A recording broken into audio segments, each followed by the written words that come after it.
Senator Leyonhjelm. Thank you, Mr Deputy President. I'm glad that you and I are both right. I move general business notice of motion number 525, standing in my name and in the name of Senator Day for today. Can I continue? You should now proceed.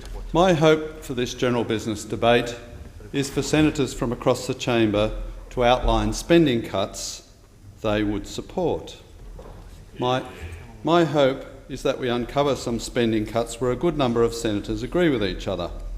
And my hope is that the government has the gumption to adopt any such spending cuts. But my wishful thinking doesn't stop there. I hope that we don't get diverted into discussions on revenue raising. Proponents of revenue raising are free to devote a general business debate to that issue, but this is a debate on options to cut government spending. I will resist the urge to discuss whether revenue should go up or down, and I ask others to do the same. I also hope that each senator proposes more spending cuts than they oppose. It is inevitable that senators will speak against various spending cuts, but surely this should be balanced by alternative suggestions. To kick off this debate, I want to indicate my support for spending cuts mooted by others in this place. My co-sponsor in this motion, Senator Day, will outline his spending cuts in a while, and I anticipate that I would support each of them. I have avoided stealing his thunder by mentioning them now, but he is not the only crossbencher willing to propose spending cuts. Senator Madigan has called for MPs to travel in economy class by default, to abandon junkets overseas and to leave their spouses behind when they travel. I agree, and consider that the same approach should apply across the public service. Senator Lambie has made comments about cutting foreign aid. I also think it should be cut. In fact, I believe that we should abolish all government-provided foreign aid other than short-term humanitarian responses to natural disasters, including the Ebola outbreak. Government-provided foreign aid does not show how generous Australians are. It shows how generous some people are with other people's money. A true indication of the generosity of Australians would be to leave decisions on foreign aid to individuals. I cannot say what this would do to the level of foreign aid leaving our shores, but I am confident that the money would be directed to organisations and causes that Australians have faith in, and on a value for money basis would absolutely leave government foreign aid for dead. If we really want to help people in other countries, promoting free trade across the board would have much greater benefit.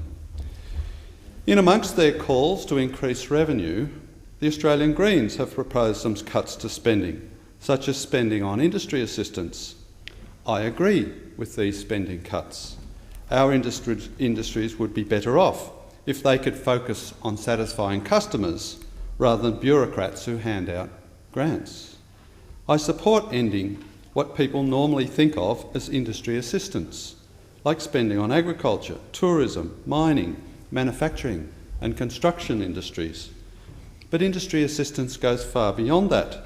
It includes funding for the arts industry, the sports industry and the communications industry, including the ABC and SBS. Corporate welfare doesn't stop being corporate welfare when the corporation is government-owned, or when the corporation is one you like, such as a renewable energy business.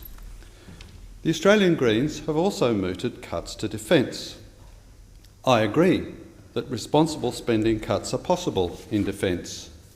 Our permanent military should be limited, but should be able to quickly expand if required.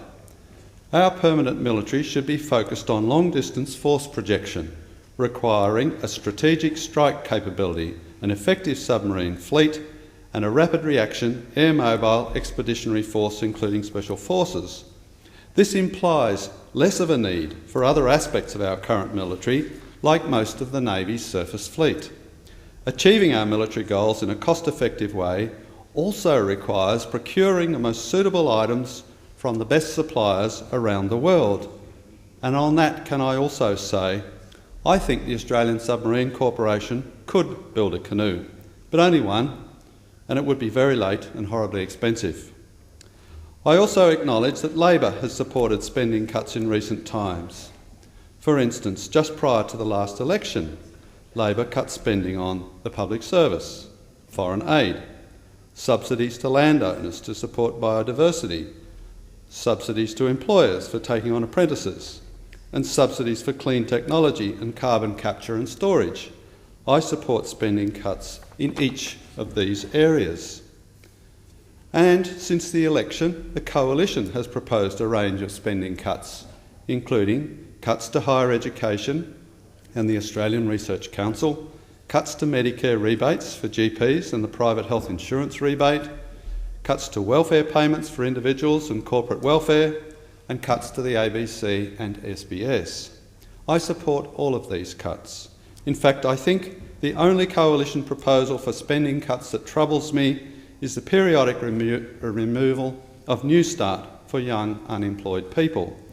This strikes me as an odd thing to do, given that we actively stop employers from taking on young people because of our insistence on a prohibitively high minimum wage. Mr Deputy President, this brief scan of the Senate gives me hope that there is a will in this Senate to cut government spending. We just need to open our eyes and look for the common ground. I would like to add a couple of spending cut suggestions to the mix from the party platform of the Liberal Democrats.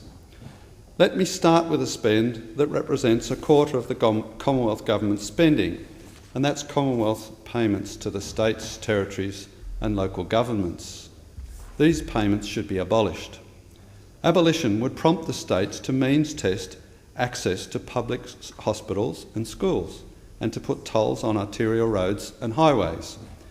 Even if they reacted by increasing taxes, which I would not encourage, we should remember that the states have access to substantial tax bases, many of them more efficient than the Commonwealth's income tax. The abolition of Commonwealth payments to states would increase the autonomy and accountability of the states and allow greater competition and experimentation between the states. The abolition would also serve to end horizontal fiscal equalisation, a welfare system whereby funds are effectively taken from rich state governments and given to poor state governments. This system discourages state governments from removing impediments to economic growth and from reducing dependency on government services. It also targets assistance more poorly than welfare to individuals. Mr Deputy President, billions of dollars are taken from Australian workers every year and then given back to the same families in the form of government handouts or subsidies. This is wasteful, inefficient and unnecessary. We need to bring back a central support role for family and community. We need to focus tax-paid support on the least well-off, and we need to get rid of middle-class welfare and indeed upper-class welfare. While we hear complaints about dole bludgers, the truth is that spending on family payments is more than 3 times larger than spending on unemployment payments, and spending on age pensions is 6 times larger. We need to dust off the Commission of Audit report, which suggested the removal of the school kids bonus and Family Tax Benefit Part B. We need to target Family Tax Benefit Part A to families with the least income. Today I have introduced a bill that would do just that. And we need to include the family home in the assets test for the age pension. So long as only the home's value above a high threshold is taken into account, and so long as there is always access to a pension equivalent payment through a reverse mortgage or something similar, there is no reason for the family home to be excluded. Finally, we can appreciate public servants while at the same time believe they are overpaid. The typical wage across the entire Australian workforce is around $62,000, but that's roughly what a public service graduate gets at the start of their career. By the time they have worked for a few years, many are on around $100,000 per year. The various layers of management regularly get between $150,000 and $300,000, while top bureaucrats get up to $700,000 per year. A cut to public service budgets totalling $2 billion could prompt salary cuts of around 10%. This would reset public sector wages, which have grown faster than private sector wages over the last decade, and it would still leave public sector wages at a very healthy level. Mr Deputy President, after accounting for inflation, Commonwealth Government spending per person has increased by more than a third since the introduction of the GST. More than a third. Commonwealth Government spending is more than a quarter of GDP, which is well above the post-GST average. It's time for the denial to end. Our government has a spending problem, and it is time for an intervention. I look forward to the contributions to this debate from my fellow senators.